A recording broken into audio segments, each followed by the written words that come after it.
today's video, I am going to show you how to use the Articulation Ships game, which is in Google Slides. This is an activity that is best suited for your older students. I would say 4th grade and up. 4th grade through adults really could use this game. Your students just really need to be able to read single words. Another important thing to know about this resource is that it is not going to be put in present mode. You are not going to be making it as a presentation or using it as a presentation. You're going to leave it in this edit mode so that the items are movable and buttons are clickable.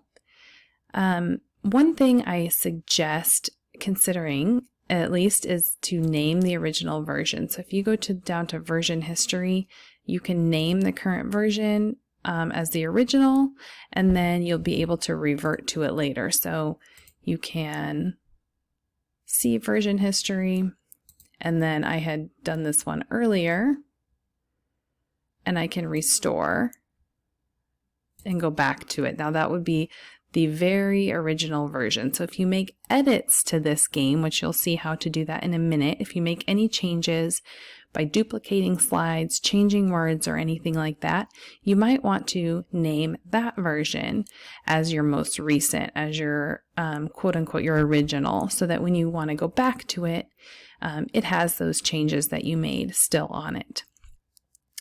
All right, so the second slide is just the directions and a link to this video, so you can reference that in the future. The third slide is the menu slide, and this has all the links to all the slides that have pre-made boards, so all the targets are included. You can also do kind of the traditional alphanumeric game, which has, you know, the letters and the numbers on it, as well as there's a link to the open-ended slide where you can literally add any of your own words. So you're kind of creating this one from scratch, so to speak, by putting in all your own words. But, you know, if you've clicked from the menu slide to work on our initial, you go to that slide. All these words are already put in there for you, but if you want to change one, you just click in the text box, delete, and type in the new word that you want.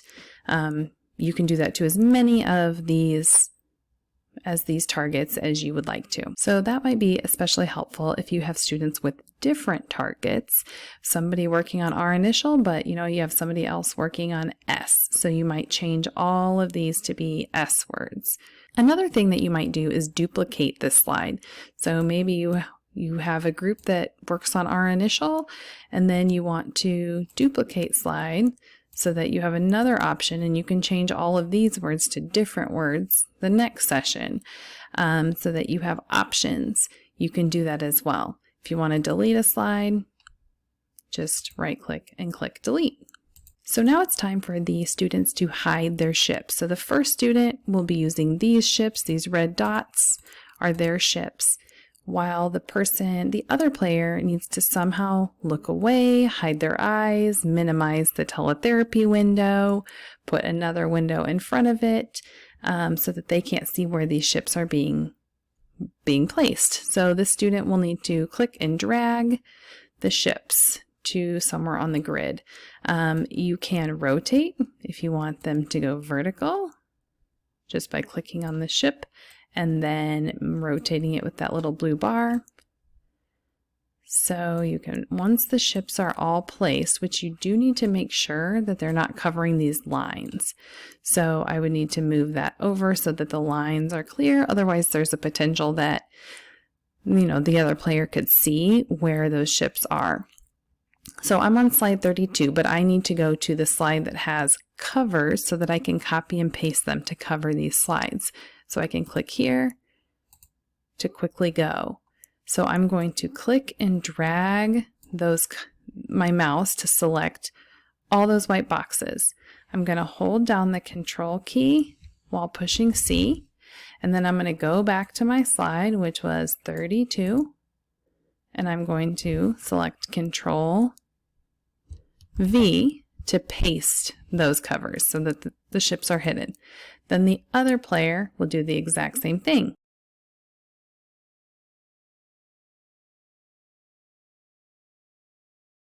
So now you're ready to play.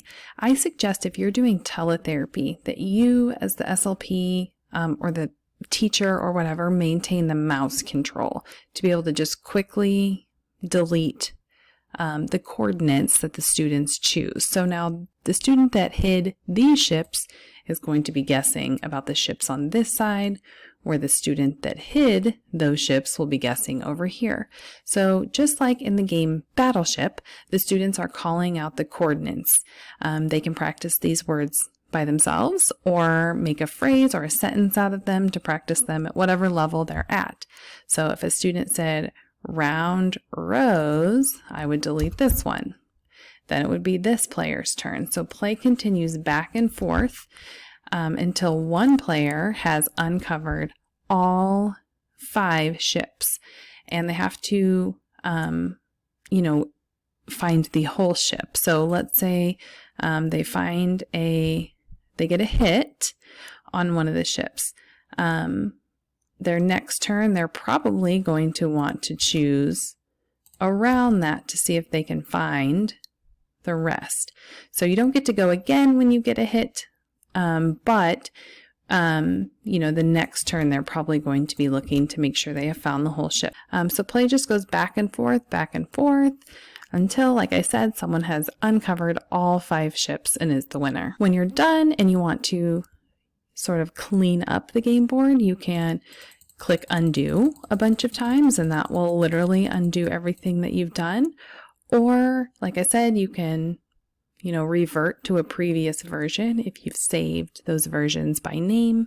Just know that if you add or made any changes since you last saved a version, those will not be there. So that's just kind of a quick way to, kind of clear your board and be ready for maybe your next group. So I hope that helps kind of show how to set up the game, how to play the game, how you can use the game for a variety of different speech goals and at different levels for your older students. And I hope you'd enjoy. Thank you.